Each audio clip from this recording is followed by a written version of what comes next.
Hello, Jonathan. All right, here it is.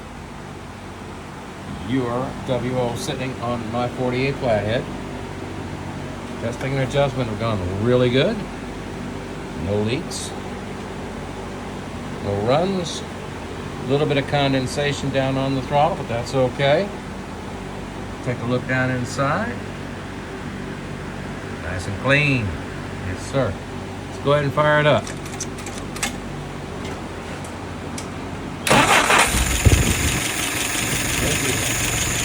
Now, if your motor is tuned like mine is, you'll have the same kind of start.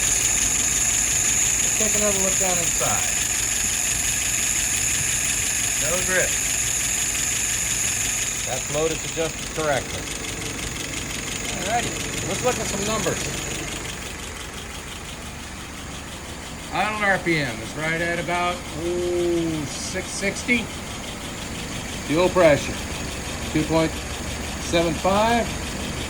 And vacuum is at 23. Looking pretty good. Let's go ahead and pull it through a couple times. See what she does. Nice and slow at first.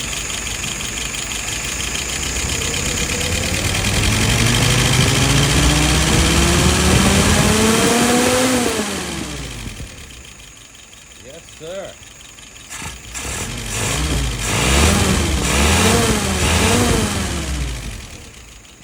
Alrighty. I think you're gonna like it. Thank you, sir.